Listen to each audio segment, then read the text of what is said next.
Hi, I'm Dustin Abbott, and I'm here today to give you my final verdict, final review on the new Sigma 60-600mm. This is an F4.5 to 6.3 DG, which means it's designed for full frame.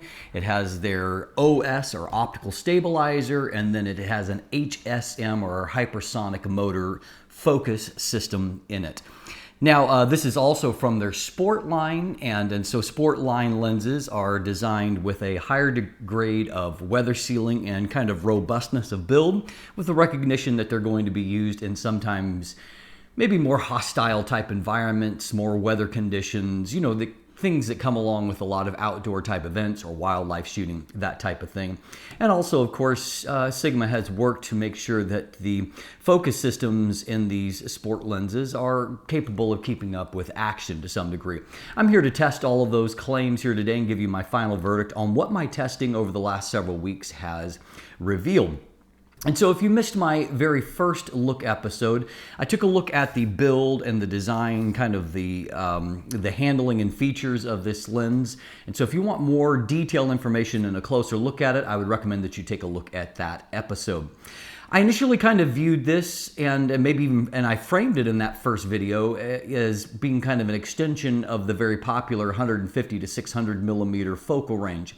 But due to some feedback from you and further research of my own, I've come to conclude that this is less an addition to those or an option to those, and more a kind of replacement for the now discontinued in everything save Sigma mount, the 50 to 500 millimeter lens that was often referred to as the Bigma. It too shared a 10 times zoom range. Of course, in this case, they've tweaked that optical formula just a little bit to where that zoom range goes now from 60 millimeters to 600 millimeters. And I think that most people would agree that extra 100 millimeters on the long end is worth the slight reduction of 10 millimeters on the wide end. So certainly this lens is a pretty huge step up from that lens on a lot of different levels, and we'll break down some of those here today.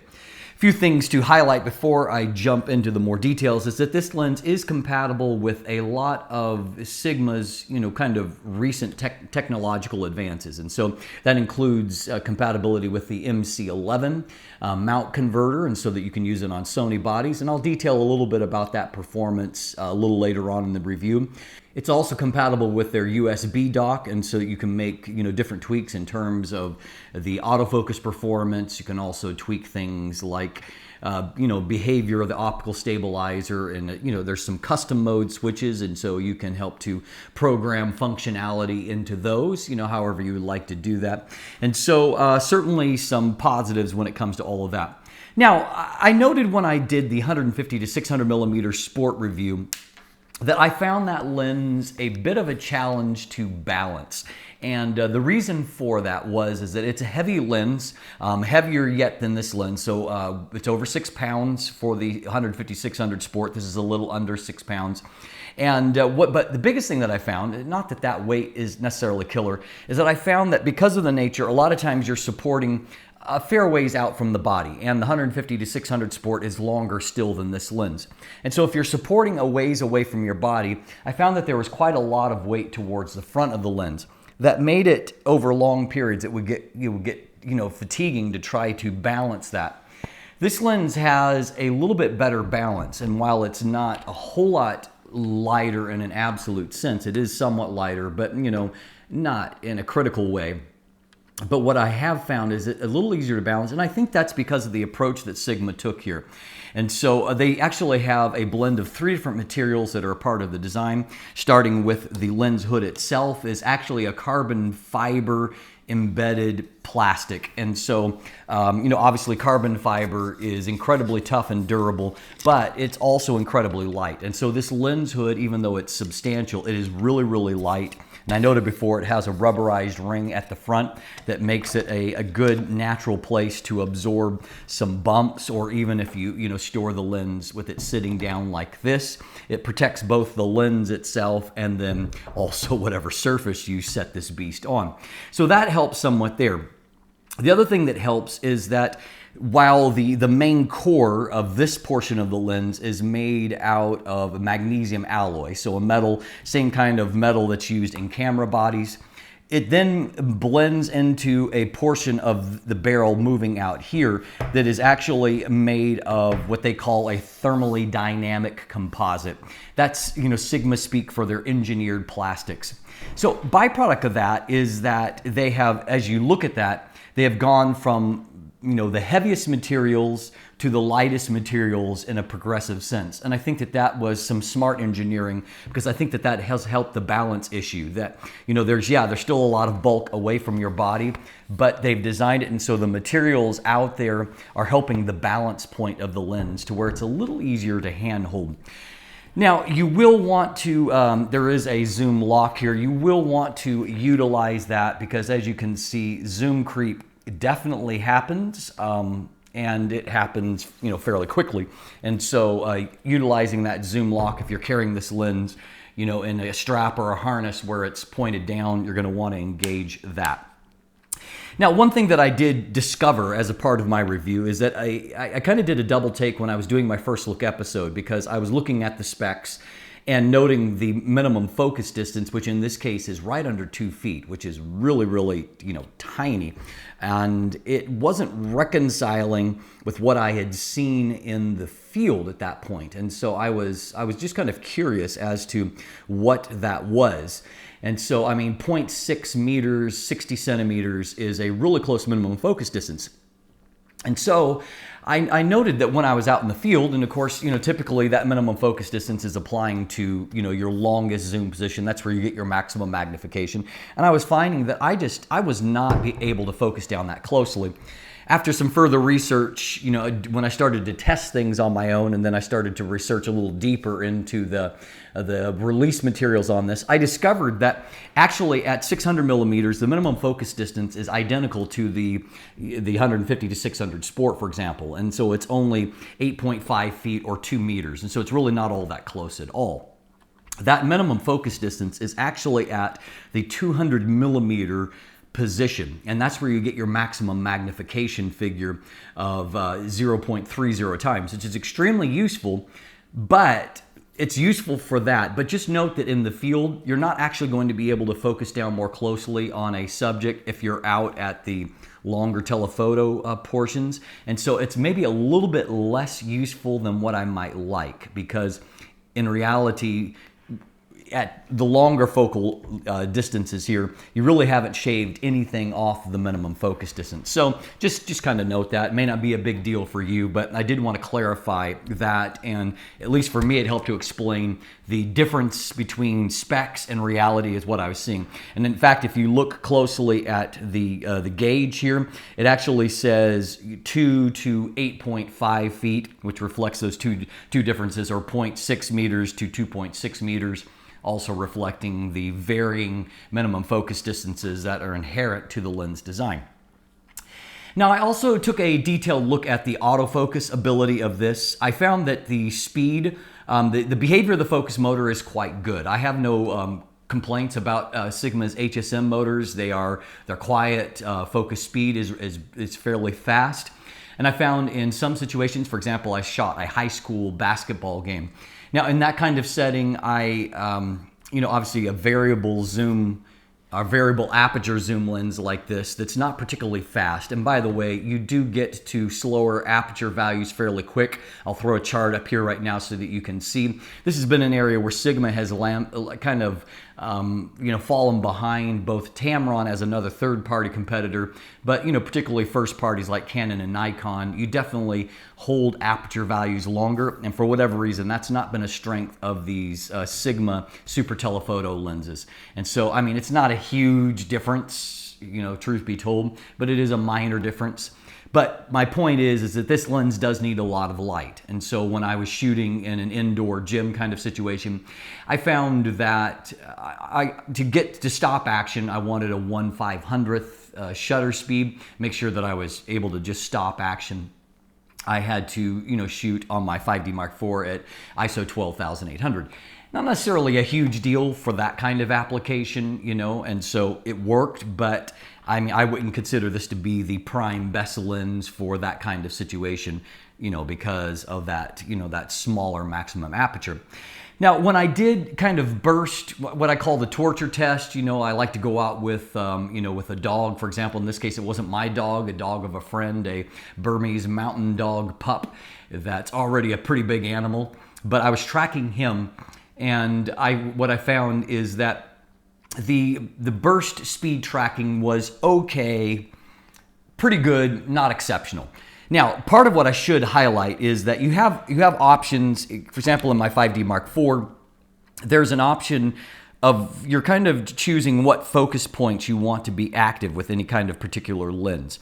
And so in this case, it's under the selectable AF point. And so you can have all points active, but knowing that some of those points are going to give you less accurate results. I typically, employ the only cross type AF points setting because I know that those are the points that are going to give me the greatest accuracy. And so I'd rather compose using those points. In this case, I think there's 65 total AF points on the 5D Mark IV or something like that. It drops down to, I think it's 21 points that make up just the large center group. And so there's actually nothing out on the sides that show up with that setting.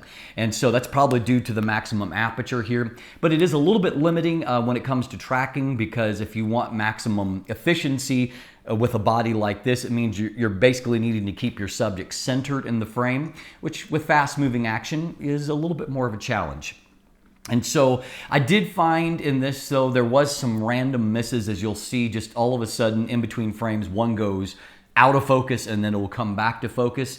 I also found a number of shots where the autofocus was lagging just a little bit. So for example, with the dog, rather than the focus being on the face, it was about center of body, and so in high speed, it was lagging just a little bit. And so I would say that, this lens is not top tier. I think it will work pretty well for most action that isn't, super demanding, but I don't think that it's top tier either. And I think you are going to find some periodic glitches. Now, firmware in the future may help to further tweak that, and Sigma has demonstrated that they are capable of unlocking improved autofocus in some cases with firmware updates. That certainly was the case with the 150-600 contemporary lens. And so, a kind of a mixed bag. Pretty good for the most part, and I wouldn't certainly say don't buy it because of that, because I think it is capable, but it's not the most capable lens that I've used in that kind of scenario. The other thing I want to highlight is that it did work quite well with the Sigma MC11 on a Sony A7R Mark III, and I didn't note a big difference between my performance on my 5D Mark IV and my performance on the A7R III. With the combination with the MC11 shooting that action, I did test it in that scenario.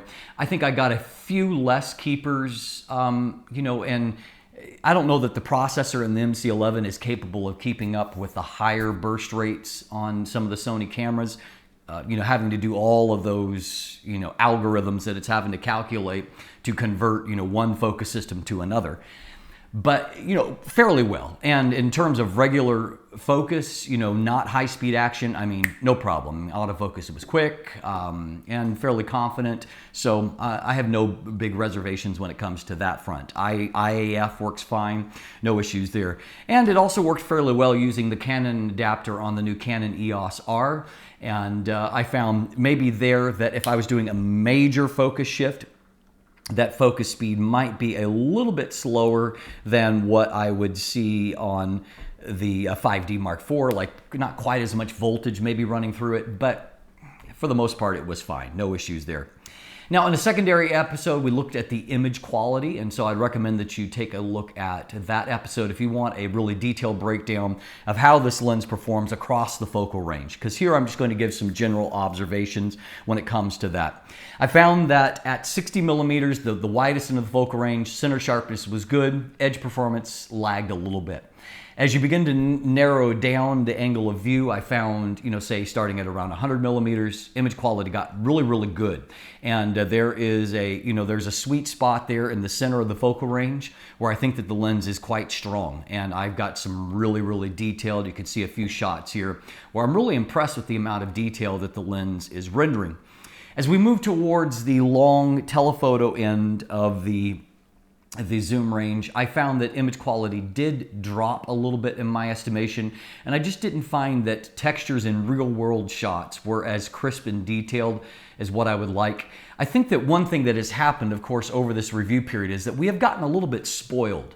And I say that by, there's been some relatively affordable, these 150 to 600 millimeter lenses, say Sigma's own contemporary, can often be had for $1,000 or less.